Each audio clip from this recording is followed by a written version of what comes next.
Bonjour à tous et bienvenue dans la troisième et dernière partie de mon tutoriel sur la création d'un suivi de musculation sur Excel. Dans cette dernière partie, nous allons mettre en place l'ensemble des éléments d'automatisation de notre onglet d'évolution.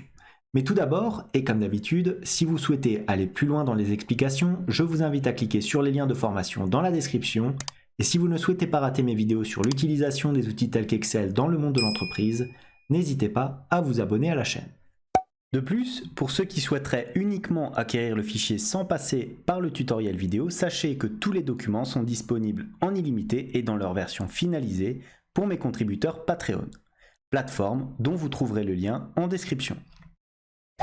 Alors dans cette troisième et dernière partie de tutoriel sur la création d'un suivi de musculation sur Excel, nous allons mettre en place l'ensemble des formules et des mises en forme d'automatisation de notre onglet d'évolution.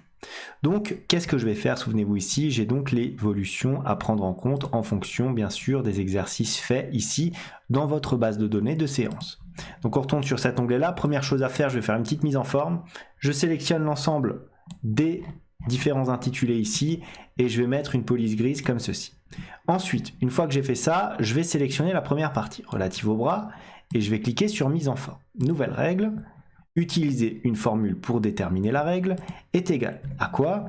Est égal tout simplement à la première sélection qui est égale à mon élément ici. Je veux tout simplement checker pour voir si, hop, comme ceci. Donc à chaque fois que ce qu'on aura sélectionné ici va être égal à un élément du tableau, et bien l'élément du tableau, on va le faire apparaître tout simplement en vert avec une police noire et en gras.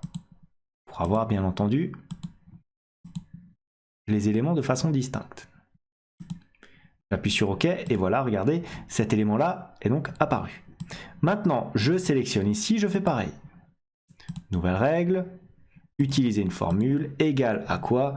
Égale cette fois-ci aux pectoraux qui seront égaux ici à ces éléments-là. On sélectionne, on enlève les dollars bien entendu. Voilà, format, remplissage vert, avec une police en gras et une couleur noire. On appuie sur OK, on appuie encore une fois sur OK et encore une fois. Voilà.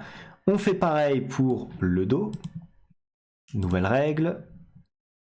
Utiliser une formule est égal. On sélectionne ce qu'on a pris pour le dos et ensuite c'est égal à quoi? C'est égal tout simplement à ces éléments-là. Et qu'est-ce qu'on fait? On enlève les dollars. On prend la bonne sélection. Hop, police, gras et noir. OK et OK. Ensuite, les pectoraux. Mise en forme conditionnelle, nouvelle règle. Utiliser une formule est égal. Alors, qu'est-ce que j'ai? Abdominaux, pardon. Ici, égal à quoi? Égal à ces éléments-là. Voilà, on n'oublie pas d'appuyer sur F4 pour enlever les dollars de façon automatique. Pour le remplissage, on met du vert, la police en gras et en noir. On appuie sur OK et encore OK. Les jambes, pareil, on n'oublie pas les différents éléments. Nouvelle est égal. On sélectionne, on prend notre élément ici, hop, on enlève les dollars, on prend du vert et du gras, et on met une police noire. OK et OK. Maintenant, regardez, si je sélectionne d'autres éléments, automatiquement, ma mise en forme conditionnelle va s'adapter et faire afficher l'élément correspondant. Maintenant, pour la charge maximale, on sélectionne la colonne, on met tout ça en gras. Et on va mettre la formule qui va nous permettre de calculer la charge maximale pour chacun des différents exercices. Alors, on fait égal. Égal à quoi? Et la petite formule qu'on n'utilise finalement pas très souvent, max.6.11. Avec plusieurs éléments à rentrer. Le premier, la plage max. Donc la plage max, ça va se situer où? Dans notre onglet ici de séance et ça va être notre colonne E, comme ceci. On tire tout ça jusqu'à la ligne 100. Point virgule. Deuxième élément, la plage des critères. Critères, ça va être quoi? Ça va être ce qu'on va avoir tout simplement dans ici notre colonne B, très simplement. Donc on va sélectionner, alors attention, de B2 à B100.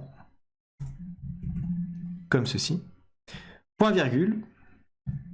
Dernier élément, qu'est-ce qu'on va avoir? On va avoir tout simplement, hop, on va se placer ici dans évolution et on va prendre l'exercice correspondant ici.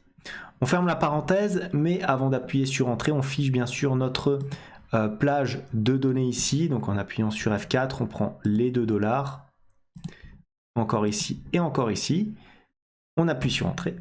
Et là donc, on a les charges maximales qui apparaissent. Je fais un petit copier et je colle bien entendu l'ensemble de ma formule correspondante, hop, comme ceci. Et je colle la formule. Je centre les éléments, voilà, pour qu'ils soient un petit peu plus esthétiques. Alors, ne vous fiez pas à la cohérence des exercices. Parfois, j'ai mis des charges alors que normalement l'exercice ne contient pas de charge. C'est pour voir si la formule fonctionne. Quand vous allez remplir, vous allez le faire en fonction, bien sûr, de la nature de vos exercices. Là, j'ai mis des poids au hasard pour être sûr qu'on ait bien les différents éléments qui apparaissent ici. Une fois qu'on a fait ça, on va intégrer les graphiques à notre fichier. Donc les graphiques, on va les mettre, alors je vais prendre à peu près jusqu'à la colonne O comme ceci, voilà, je fusionne et je centre tout simplement, et on va observer les répétitions, tout simplement comme ceci, voilà.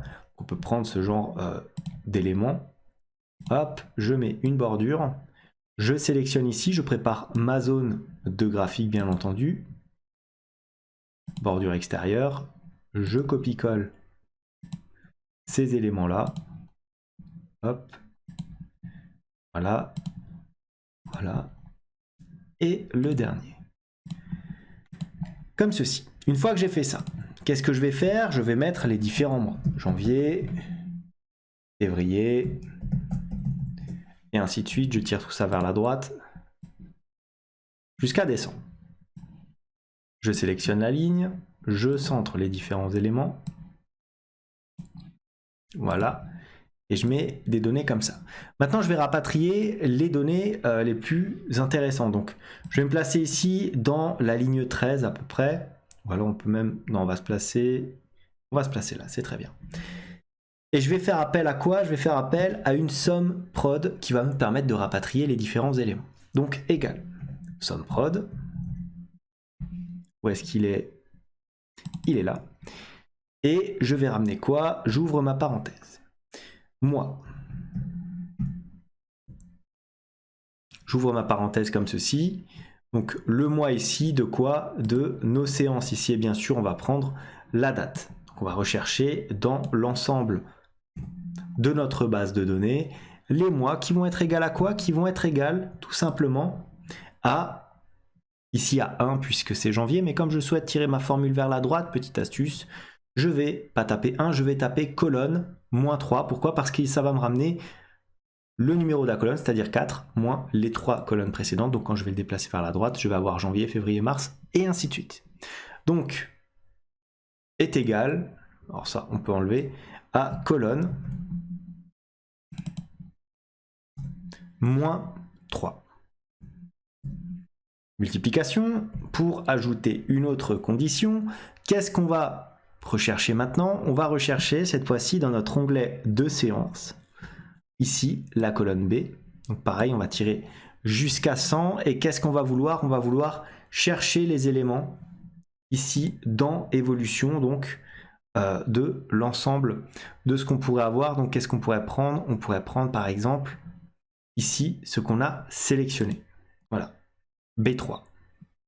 Je ferme ma parenthèse et bien sûr, je peux d'ores et déjà figer mes différentes matrices. Là, là et là. On a tout figé. Encore une condition, multiplier, j'ouvre ma parenthèse et je vais sélectionner. Je vais sélectionner quoi? Je vais aller dans séance ici. Et attention, ça va être assez intéressant. On va prendre bien sûr la colonne D ici. Comme ceci. Je ferme cette fois-ci ma parenthèse, puisqu'on va multiplier la valeur de la colonne. On fiche les données. Et on va multiplier la valeur de cette colonne par quoi? J'ouvre ma parenthèse par, bien entendu, ici, le nombre de séries, c'est-à-dire la colonne C. comme ceci, donc jusqu'à la ligne 100. Je ferme la parenthèse, normalement 2 fois. Je mets un dollar sur ces éléments-là, et j'appuie sur Entrée. J'en ai 0. Donc pour l'instant, on en a 0, je vérifie, voilà. Je fais un clic droit, copier, et je colle bien entendu ma formule. Comme ceci. Ah, apparemment, j'en ai fait 60 en février, 50 en mars. Je vais rapidement vérifier. Donc on est sur le curl à la poulie. On va regarder ça. Exercice. On enlève ça. Curl à la poulie. Hop et hop. Donc qu'est-ce qu'on avait? On avait 60 en février. Donc en février, j'ai fait 5 séries à 12 répétitions, ce qui en fait bien 60. En mars, j'ai 50. 5 séries à 10, ça nous fait bien 50. Et enfin, 9 répétitions pour 5 séries en octobre, ce qui nous donne bien 45. Si je sélectionne un autre élément ici, vous voyez, ça s'ajuste de façon automatique. Je vais enlever ce filtre-là. Voilà, je dézone, j'appuie sur OK, tout simplement. Donc là, j'ai l'ensemble des éléments pour éventuellement faire un petit graphique. Mais bon, qu'est-ce que je vais faire? Je vais d'ores et déjà copier ma formule, afin de ne plus avoir de soucis ensuite en termes de copie. On va se placer à peu près dans la colonne ici, voilà. Et qu'est-ce qu'il faut changer? C'est très simple, il faut juste changer ici cet élément-là. Le développer couché. Alors, attention, il faut le faire sur l'ensemble des données. Comme ceci. Ensuite, on fait pareil ici. On sélectionne, on copie-colle notre formule et on va changer. On abaisse un petit peu, comme ceci. Un clic droit, copier. On colle notre formule. Comme ça, voilà. On continue, on colle notre formule, on modifie tout simplement les petits éléments. On abaisse. Vous voyez, une fois qu'elle est mise en place, c'est très facile de la modifier. On a fait le plus gros du travail, comme d'habitude. Voilà. Puis après ça, ça sera relativement simple. On ne va pas se mentir, puisqu'il s'agira tout simplement de créer les graphiques correspondants. Voilà, on tire tout ça vers la droite. Exercice plutôt sympa qui nous permet de voir les dates et l'automatisation via des SUMPROD, mais aussi des mises en forme conditionnelles. Finalement, rien de très difficile, hein. On peut faire des fichiers de bonne facture sans forcément avoir un gros background. On sélectionne ces données. Alors, je pense que là, il va me faire quelque chose d'étrange. On va aller bien sûr dans... Alors, regardez, je vais sélectionner carrément tout ça et je vais directement centrer les éléments. Voilà. Insertion.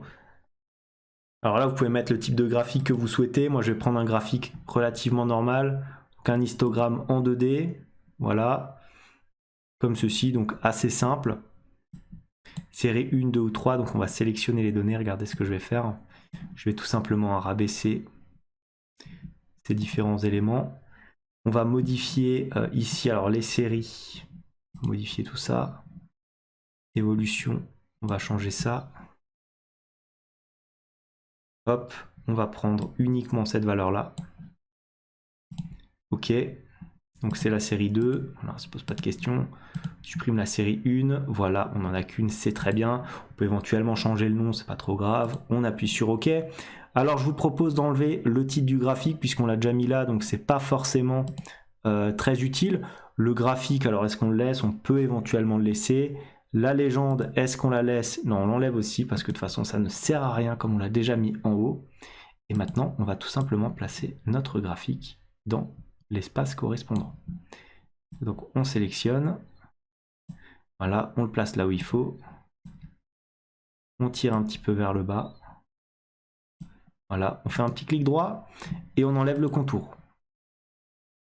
Sans contour, donc très classiquement.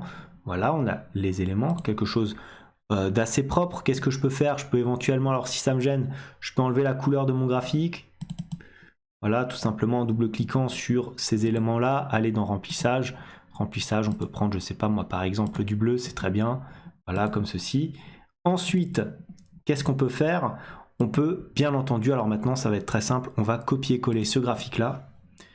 CTRL-C, CTRL V, et ensuite, bien entendu, on va sélectionner les données correspondantes. Donc ici, pour la série 2, on enlève ce qu'il y a là, et on sélectionne cette ligne-là. Voilà, on a juste besoin, vous voyez, de changer ces petits éléments. Hop, on place notre graphique ici, comme ceci. On peut double-cliquer, hein, comme d'habitude, et éventuellement changer la couleur de ce graphique, hop, comme ceci, voilà. Voilà.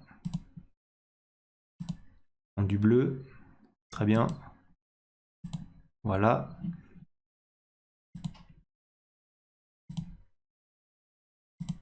Remplissage uni, alors moi je veux, voilà, je veux celle-là. Comme ça, voilà, c'est très bien. Tu peux repartir. Maintenant, est-ce qu'il l'a encore en mémoire? CTRL V, ouais, il l'a en mémoire. Donc là maintenant, hein, c'est très simple, il suffit tout simplement de copier-coller vos différents graphiques, de modifier la série de données comme ceci, en sélectionnant ensuite la bonne, et en appuyant bien sûr sur OK. Voilà, encore une fois OK. Voilà, donc on a les bons éléments qui s'affichent, on place le graphique dans l'espace prévu à cet effet, on double-clique ici, on va dans remplissage, on sélectionne la bonne zone, voilà, on a notre troisième graphique, encore deux, CTRL V, création de graphique, sélectionner les données, on ne modifie ici que la série, voilà, hop, on descend un petit peu, comme ceci. On appuie sur OK.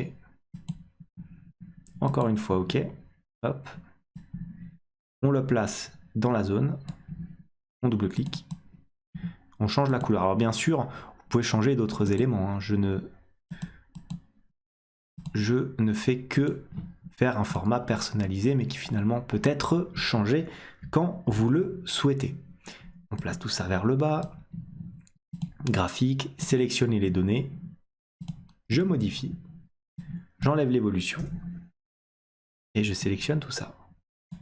J'appuie sur OK et j'appuie encore une fois sur OK. Voilà, on a notre dernier graphique. Finalement, petit tutoriel relativement utile qui nous permet de passer en revue pas mal de fonctions sur Excel, les fonctions date, les mises en forme conditionnelles et les éléments de graphique relativement simples. Voilà, et on a à présent terminé notre fichier Excel de suivi de musculation. J'oublie pas d'enlever le quadrillage ici, de l'enlever là aussi dans cet onglet-là, et nous l'avions fait d'ores et déjà dans notre calendrier. Voilà donc pour ce tutoriel sur la création d'un suivi de musculation sur Excel. Comme d'habitude, j'espère bien entendu que cette série de vidéos vous a plu. Si tel est le cas, n'hésitez pas à les liker, les commenter, à vous abonner à la chaîne si ça n'est pas encore fait.